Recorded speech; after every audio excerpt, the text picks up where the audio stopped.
សួស្តីលោកគ្រូខ្ញុំឈ្មោះធីបលីណាខ្ញុំនឹងមកធ្វើ homework ទី1នៅក្នុងវិការ record video ពាក់ព័ន្ធទៅនឹង Linux អញ្ចឹងដំបូងឡើយខ្ញុំត្រូវការ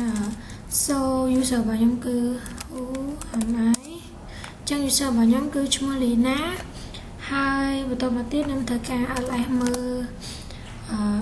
ls.lh ដើម្បី check មើល list ថានៅក្នុងនោះវាមានអីខ្លះចឹង list របស់ខ្ញុំគឺវាអត់សូវមានច្រើនទេវាមានតែបន្តិចទេដោយសារតែពេលខ្ញុំបង្កើតហ្នឹងខ្ញុំបង្កើតអត់សូវច្រើនបង្កើតឲ្យតែតិចហើយខ្ញុំចង់សូល list តែ3ហ្នឹងឯងបណ្ណាខ្ញុំចង់សូល list 3កន្លែងនេះឡើងលើខ្ញុំចង់តែយើងត្រូវឲ្យ comment មិនចឹងដើម្បីយើងសូល list 3ខាងលើហ្នឹងគឺយើងត្រូវឲ្យ comment មួយដែលថា ls.lh ហើយយើងប្រើសញ្ញា pi ជាមួយនឹង head ហើយយើងដាក់ head ចំនួន13មកគឺបានន័យថាយើងនឹងសូវ comment ទាំង3នេះចំនួន3ជួរឡើងលើបានន័យថាយើង short video ទៅ3វាចេញមកនេះគឺវាចេញហើយនេះអញ្ចឹង3នេះគឺមានអីខ្លះគឺមានប៉ុណ្ណឹងហើយបន្តមកទៀតខ្ញុំចង់សូវវាមើលថាតើយើងអាចសូវវាដល់ប្រហែលអញ្ចឹងខ្ញុំអាចសូវវា ls.lh pi head ដក5ដក5 16តាមយើងមកអញ្ចឹងវាមានហើយវាមានប៉ុណ្ណឹងហើយបន្តមកទៀតគឺខ្ញុំចង់បង្កើត directory មួយ mkdir su 30ដាក់សោតទៅដល់ស្រួលហើយ check មើល ls នេះ ls ls របស់ខ្ញុំគឺមានហើយបន្តមកទៀតខ្ញុំចង់ cd ចូលទៅកាន់ su 30ហ្នឹងគឺខ្ញុំបានចូលមកកាន់ su 30ហើយបន្តមកទៀតខ្ញុំចង់បង្កើត file text មួយនៅក្នុងហ្នឹងអញ្ចឹងខ្ញុំចង់បង្កើត nano ខ្ញុំចង់បង្កើត pi មកដាក់ pi.tt enter យ៉ាអញ្ចឹងខ្ញុំបង្កើតបានហើយបន្តមកទៀតខ្ញុំបញ្ចូលទិន្នន័យចំនួន5ជួរខ្ញុំដាក់ខ្ញុំដាក់ចង់ឲ្យស្រួល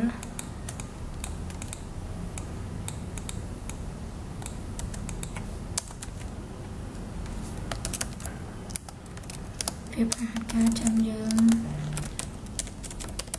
បែរមកខ្ញុំចង់ដាក់15ជួរចឹងខ្ញុំដាក់ហើយអញ្ចឹងខ្ញុំ control x ដើម្បី exit ហើយយើងចុច y ហើយខ្ញុំចង់ cat មើលថាខាងក្នុងនឹងមានអីខ្លះខ្ញុំ cat មើលសិនច្រឡំ no cat nano file របស់យើង pi.tt ចឹងវាមាន5ជួរហើយបន្តមកទៀតខ្ញុំចង់ cat វាយកតែ2ជួរឬក៏3ជួរអញ្ចឹងយើងប្រើមិនអញ្ចឹងបើខ្ញុំចង់ cat វា2ជួរឬក៏3ជួរខ្ញុំប្រើខ្ញុំ cat មកបន្តមកខ្ញុំដាក់ pi.tt/head អញ្ចឹងខ្ញុំដាក់ដល់3ជួរអញ្ចឹងវាមាន3មកហើយប៉ុន្តែខ្ញុំចង់ឲ្យវាចេញអញ្ចឹងវាបាក់មើលអញ្ចឹងបាក់រស់ហ្មងប៉ុន្តែយើងដាក់ comment មួយទៀតគឺយើងដាក់ cat pi.tt/ns nl នោះមានន័យថាយើងចង់សូជាមួយនឹងលេខដាក់លេខởក្នុង line ហ្នឹងណាអញ្ចឹងខ្ញុំដាក់ nl មកហើយខ្ញុំដាក់នេះមួយទៀតខ្ញុំដាក់ head 3អញ្ចឹងជាមួយពេលខ្ញុំដាក់ head ហ្នឹងមកវានឹងដាក់ load នៅពីមុខអក្សរលើផ្លូវហ្នឹងទាំងអស់ខ្ញុំ enter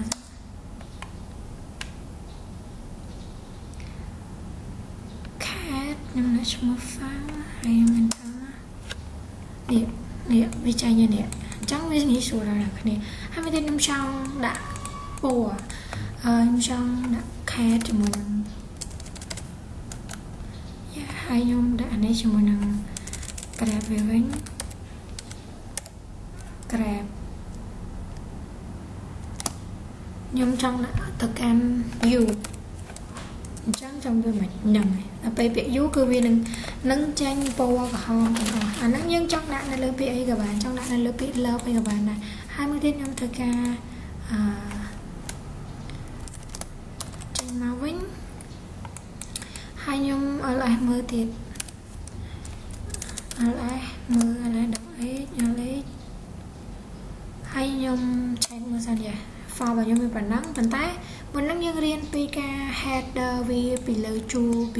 vì chu khẳng lơ bên này thay dương trong short vì khẳng lơ bản tay trong đang thay dương short vì bằng crown mất ở dương pra comment mùi tiết từ dương vay đó ở lấy I'm sorry ls đó ở lấy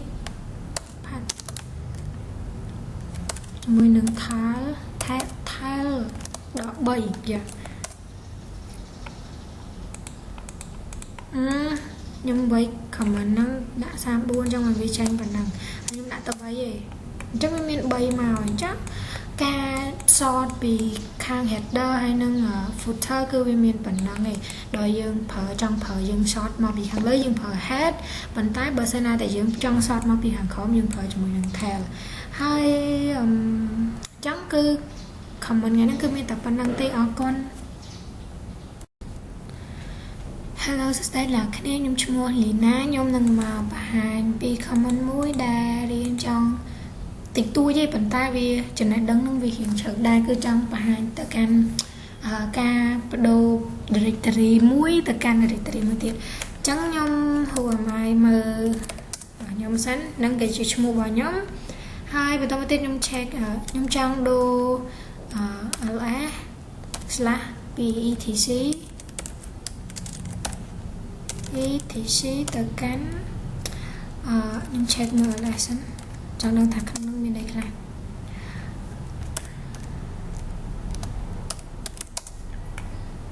ខ្ញុំចង់ដូរ directory ពី data នៅក្នុង etc មកក្នុង folder របស់ UHUI ហ្នឹងចង់ដឹងថាយើងបង្កើតមិនអញ្ចឹងគឺចាយើងវាយ ls មកហើយយើង /etc/ ទៀតហើយបន្តមកទៀតយើងប្រើសញ្ញាធំ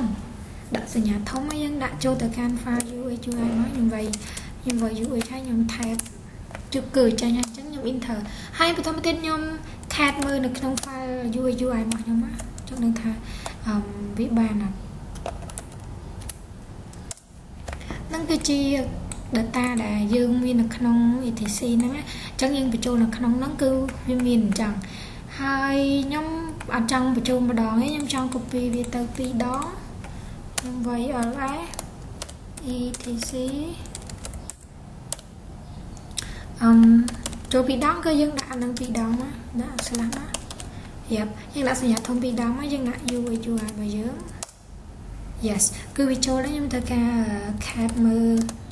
UHUI ហ្នឹងអញ្ចឹងនៅពេលដែលខ្ញុំដាក់បញ្ចូល2ដងគឺវានឹងចេញ2ដងបែបហ្នឹងហើយ comment ថ្ងៃហ្នឹងគឺវាមានតែប៉ុណ្្នឹងទេខ្លីៗងាយស្រួលដល់អ្នកទាំងអស់គ្នាមើលហើយអរគុណអ្នកទាំងអស់គ្នាសម្រាប់ការទស្សនាសួស្តីអ្នកគ្នាថ្ងៃហ្នឹងគឺខ្ញុំនឹងមកបង្ហាញពីអ្នកគ្នាពីការ remote ទៅកាន់ AWS ទៅកាន់ ASA ទេអ្នកគ្នាហើយហ្នឹងមុននឹងចូលខ្ញុំទៅ Ohio សិនហើយខ្ញុំចូល lunch ដើម្បីខ្ញុំបង្កើត lunch stand របស់យើងហើយកន្លែងហ្នឹងគឺខ្ញុំដាក់ឈ្មោះរបស់ខ្ញុំកន្លែងហ្នឹងយើងដាក់ឈ្មោះរបស់យើងមកហើយយើងចូលជ្រើសទៅកាន់ Ubuntu ដែលយើងនឹងធ្វើការរៀនជាមួយនឹង Linux Common SH កន្លែងហ្នឹងគឺខ្ញុំចុចនឹង create key ហើយខ្ញុំ download វាមួយហើយយើងកន្លែងនេះកុំភ្លេចដាក់ឈ្មោះអ្នកគ្នាដាក់ឈ្មោះក៏បានដែរហើយខ្ញុំ create key ទៅវា download auto ហើយអ្នកគ្នានេះគឺ EC2 របស់ខ្ញុំហើយខ្ញុំមកខំទៀតគឺយើងយក Allo SH មកគឺខ្ញុំមានអីទេគឺវា default set គឺខ្ញុំ check មើលប៉ុណ្ណឹងហើយខ្ញុំចុច launch instant វាមកហើយយើងរងចាំវាសិនហើយកន្លែងនេះខ្ញុំចូលទៅកាន់ instant គឺម៉ាស៊ីនរបស់យើងគឺខាងក្រោមហ្នឹងគឺវាដែរយើងចុចចំកន្លែង instant ហើយ lại nắng cư trong trôi từ căn khẩn này năng là kiên trôi lại nắng má nhưng trôi từ căn khẩn này má nhưng trôi lại nhẹ xây hay dân khơi nhầm hay nhưng trôi từ căn kịch bạc và nhóm hai nhưng vay của mình máu nhưng copy này tốc sẵn hai nhưng vay CD download ok CD download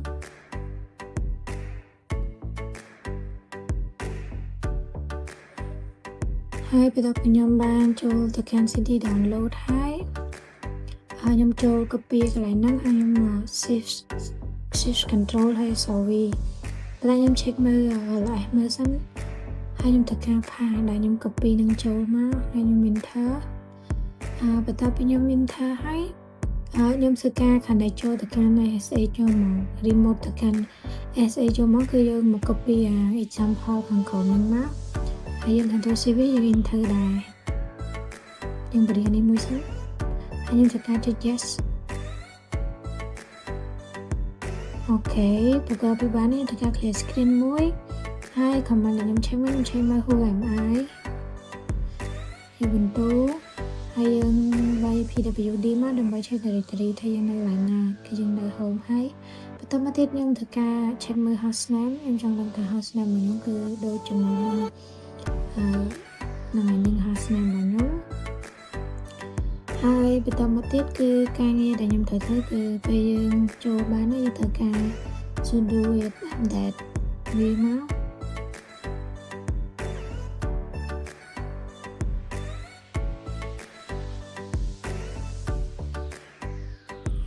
anh đang ở toàn hai tiền trăm vì mình tới dạng vô đa cái này ok ta bị bán đây nhưng thực ra clear screen vô môi xanh clear screen hay nhằm vay sudo apt upgrade môi tiết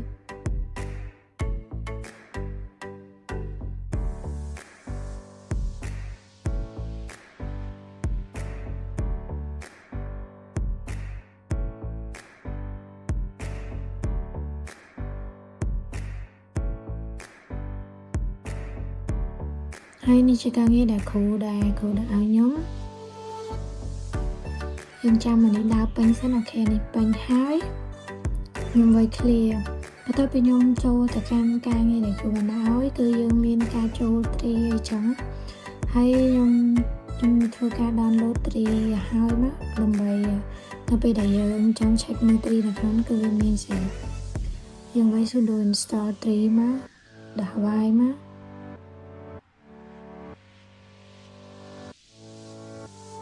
ok hai nhưng thực hiện clear screen tiết hai cái lại nóng cứ nhung cho thực hiện năm khi đi IO đừng bay bạc ca để đi bao nhung bạc ca năm khi đi IO bị mùi ta đỏ đọc mà cái lại nóng cứ nhung xong cả nào khả niên tích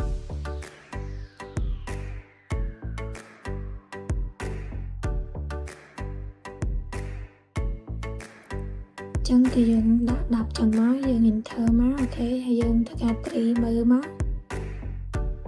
cái dương đo này cái dương man tri mà dương này cái vì mình là mùi pha là cái này hai cái nghe bật tóc có nhưng thơ ca là nâu máu là nâu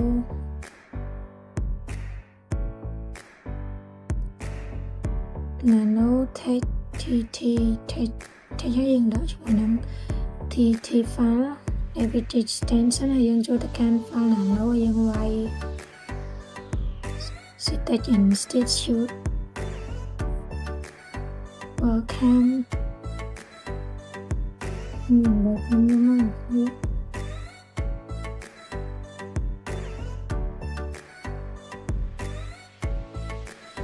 name clever Linux student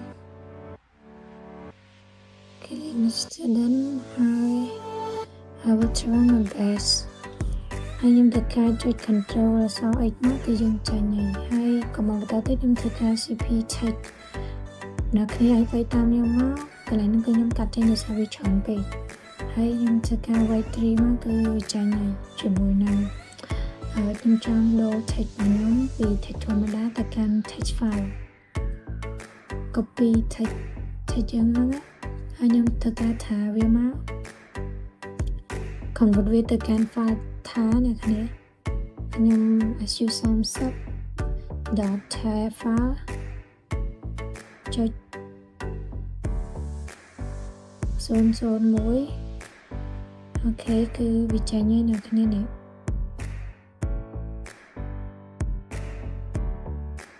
គឺបន្តមកទៀតគឺខ្ញុំធ្វើការ clear screen ហើយខ្ញុំធ្វើការ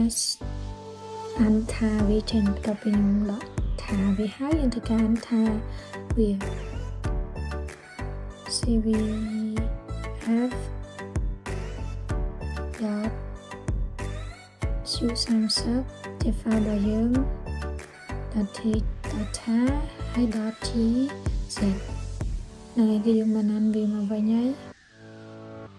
ហើយបន្ទាប់ពីយើងបានអានវាមកវិញហើយ command បន្តទៀតគឺយើងធ្វើការ zip file zip dot clear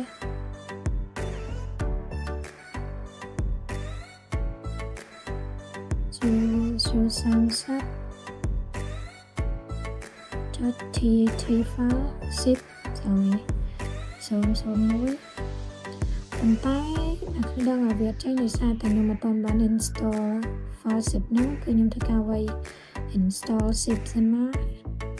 ព្រោះម៉ាស៊ីនហ្នឹងគឺម៉ាស៊ីនថ្មីអញ្ចឹងយើងនៅខែតែយើងត្រូវ install វាsudo គឺអូខេគឺខ្ញុំភ្លេចដាក់ add មួយទៀតខ្ញុំដាក់ sudo apt install zip ហើយយើងដាក់ KOS ខ្ញុំ check មើលសិនយើងវាយ sudo install apt install zip កន្លែងនេះដាក់ y មិនចុច y នៅគ្នាអូខេគឺ install បានហើយយើងធ្វើការ clear screen មួយអញ្ចឹងយើងវាយ command zip file តមកយើងវាយ zip su30 ចុច zip ដក clear 001/អូខេនឹង zip យើង zip បានហើយបន្ទាប់ពីយើង zip ហើយយើងធ្វើការ unzip វាមកវិញអញ្ចឹងយើងវាយពី unzip ដក clear ដក o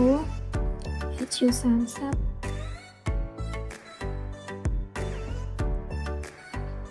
ចុច zip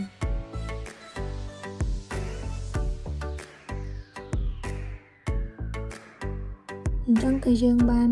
active su30 វាមកពី unzip មកវិញហើយយើង check មើល tree របស់យើងគឺវាមានប៉ុណ្ណឹងហើយការងារនៅក្នុងដែលយើងតេស្តនៅក្នុង Ubuntu នៅ ASA របស់យើងមានតែប៉ុណ្ណឹងទេខ្ញុំចូលទៅកាន់មុននឹងយើងបើកម៉ាស៊ីនយើងធ្វើការតែ close សិនព្រោះឲ្យតែអត់ close គឺវានឹងកាត់លុយយើងច្រើនអញ្ចឹងអ្នកគ្នា close មក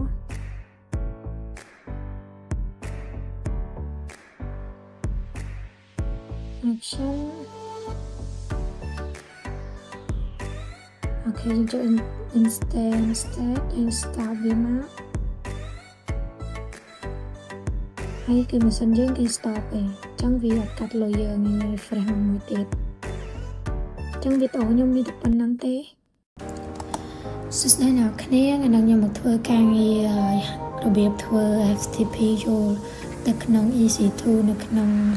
AWS ព្រោះគឺខ្ញុំបង្កើត security ក្រុមមួយសិនដែរអ្នកគ្នាមើលពីដំបូងទៅគឺយើងចូលទៅក្នុង EC2 ហើយចូលទៅក្នុង security ក្រុមហើយកន្លែងហ្នឹងគឺយើងដាក់ឈ្មោះអ្វីក៏បានដែរខ្ញុំម្ល៉េះតែរៀបរាប់คลิกប្រាប់អ្នកគ្នាថាធ្វើពីណាទៅណាអញ្ចឹងអ្នកគ្នាមើលពីក្រុមហ្នឹងទៅបានខ្ញុំបាន security ក្រុមមួយហើយតើពីខ្ញុំបង្កើត security ក្រុមខ្ញុំមកបង្កើតម៉ាស៊ីន SA ក្នុង Ubuntu ដែលនៅក្នុង EC2 នឹងមួយទៀតគឺយើងឡើង instance មកខ្ញុំដាក់ FTP final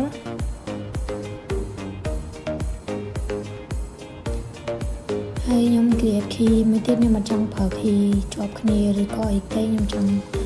កាត់ម៉ាស៊ីនថ្មីគឺ key ថ្មីមកហើយកន្លែងហ្នឹងយើង select existing security គ្រប់យកអា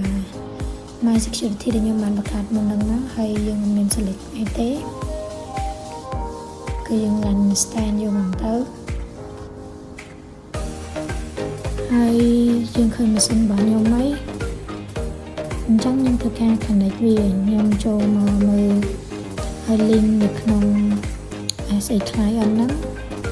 ខ្ញុំវាយ comment មក CD download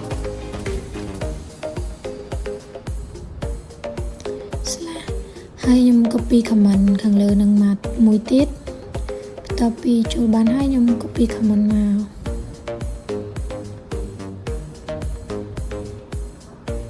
ចាំតិចយើង copy comment ផ្សេងមកដាក់មកដើម្បីយើង connect ជាប់ជាមួយនឹង EC2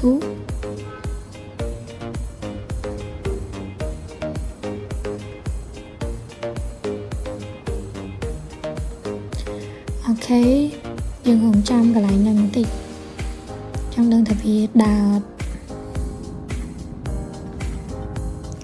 វាដើរទេដោយសារតែយើងអត់បានបង្កើតនៅក្នុងក្រុម security របស់យើងចូលទៅក្រុម security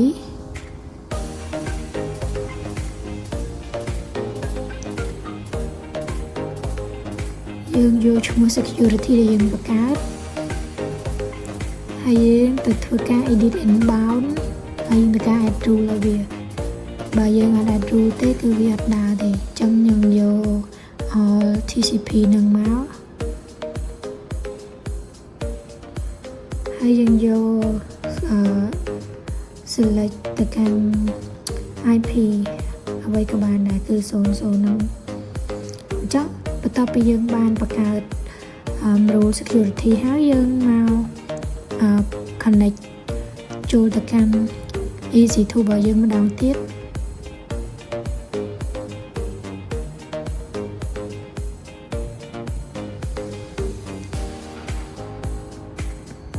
អូខេយើង connect បានហើយខ្ញុំទៅការ clear បន្ទាប់ពីយើង connect ជាប់ម៉ាស៊ីនថ្មីយើងទៅការ home merge KJ ហ្នឹងគឺ Ubuntu ហើយយើងទៅការ sudo add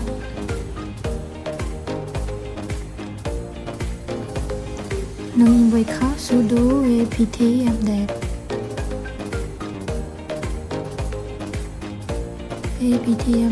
អូខេយើងដាច់ខាតយើងត្រូវការ upgrade វាសិនអញ្ចឹងហើយបានយើងប្រើប្រាស់ស្រួលនៅក្នុងការធ្វើការងារផ្សេងហើយយើងត្រូវការ clear វាចោលសិនដើម្បីអ្នកគ្នាស្រួលមើលហើយកន្លែងហ្នឹងខ្ញុំត្រូវការ sudo add upgrade វាមួយទៀត upgrade ដាក់ y មកយើងមិនចាំឆ្លើយសំណួរវាសួរយើងម្ដងទៀតទេគឺយើងដឹងថាយើង update យើងហ្មងបើយើង update ធម្មតាវានឹង load ឲ្យយើងតែយើងចង់ update អត់ឲ្យយកហើយត្រូវការ clear ចោលទៀតហើយកន្លែងហ្នឹងយើងត្រូវការ sudo install ជាមួយនឹង VS យើងមាន VS អីខ្លះយើងមើលមក VS អ្នកគ្នាបាយតាមយកមកយើង install ហ្នឹងដោយសារតែយើងចូលត្រូវធ្វើការដាក់ permission នៅក្នុងហ្នឹងយើងត្រូវការ clear វាមួយទៀតហើយយើងត្រូវការ CD ATC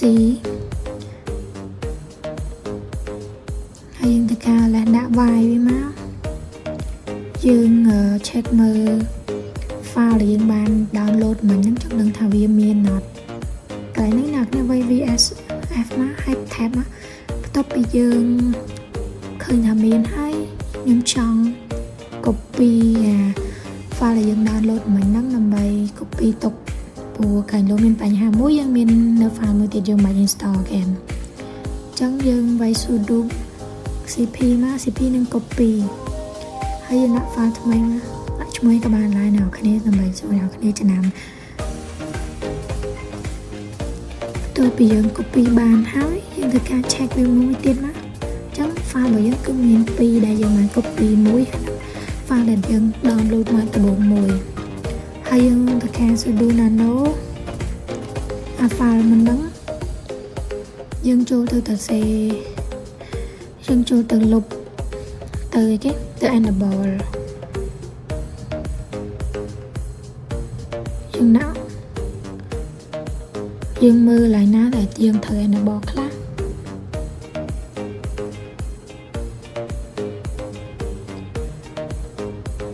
អូខេ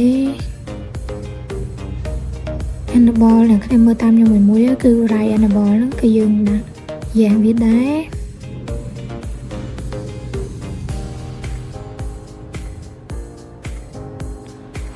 ហើយយើងអូនទៅក្រោមទៀត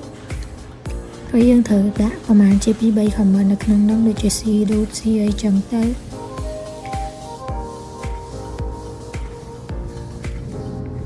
ខ្ញុំហៅមើលទៅនៅក្នុងវាបាក់មើលអ្នកគ្នាខ្ញុំត្រូវការអ៊ុំម៉ៅមួយ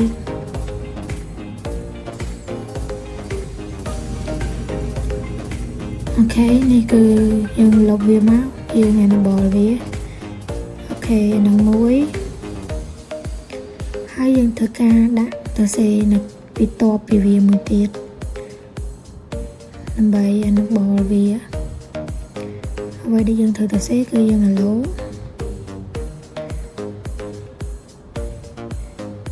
right enable to zero ហើយស្មើយេ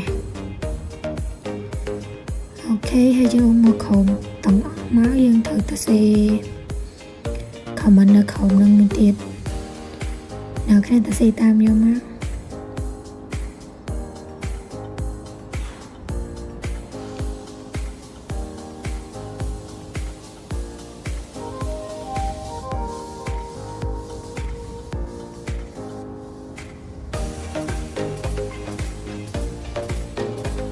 PSV ហើយយើងដាក់ PSV ដែរតាម max hot 5100 ហ្នឹងគឺ 51000 អូខេហើយយើងទៅខាង save វាមក control enter អញ្ចឹងដល់កន្លែងហ្នឹងហើយគឺយើងមាន step មួយទៀតគឺយើង check ជាមួយនឹងយើង check មើល status វាចង់ដឹងថា status វា active នៅចឹងគឺឡើងហ្នឹងគឺ sudo system ctl restart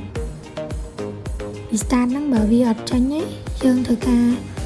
restart វាឲ្យមិនយើង check មើល system វាម្ដងទៀតថា system file ហ្នឹងវាដំណើរការ active នៅអូ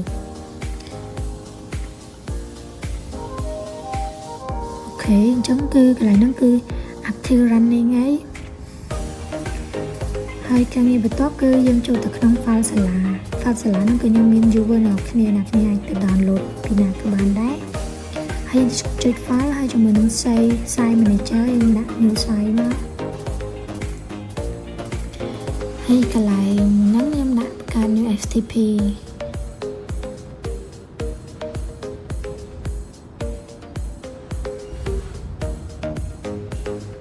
server ហើយខ្ញុំ select ទៅ ASH file transfer protocol កន្លែងហោះហ្នឹងគឺយើងយកមកពីក្នុង EC2 របស់យើងគឺយើង select យក key file យើងយក key file របស់យើងមក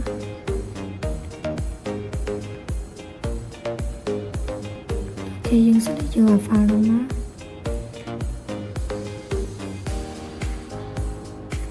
អូខេ select យក file FTP ហ្នឹងមកហើយជាមួយនឹង hostname គឺយើងយកឡើងនេះយើង copy ជាមួយនឹង host user គឺយកបន្ទូ port ហ្នឹងអ្នកគ្នាដាក់ក្បាច់ព្រោះវា នឹង house អីពាក្យបច្ចេកទេសវាមិនថាខ្ញុំคลิกវា optional yes វា optional ហើយយើងបានហើយយើងចូលទៅ site manager វាមានហើយយើង connect អូខេគឺយើង connect បានហើយយើង add new directory មួយមក FTP learning គឺវាមានយើង add មួយទៀតមក create empty file មក learning ខ្ញុំចង់ដាក់ learning ខ្ញុំចង់ដាក់ design វាចាំទៅអូខេហើយយើងមក check នៅក្នុងហ្នឹងខ្ញុំ check clear ហើយខ្ញុំ check cd ចេញមក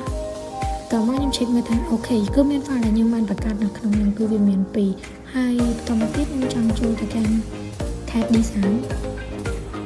ខ្ញុំចូលទៅចង់សេឬក៏អីអញ្ចឹងណាខ្ញុំ tab ហើយខ្ញុំ nano ដើម្បីចូលទៅសេ design ហ្នឹងទៅហើយខ្ញុំទៅសេមក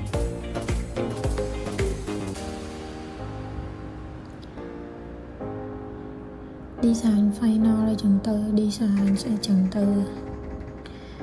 welcome ហើយយើង save enter អូខេចិត្តការងារយើងគឺមានតែប៉ុណ្្នឹងទេគឺយើងបាន connect រួចរាល់ហើយអ្នកគ្នា check មើលបានអរគុណសម្រាប់ការទស្សនា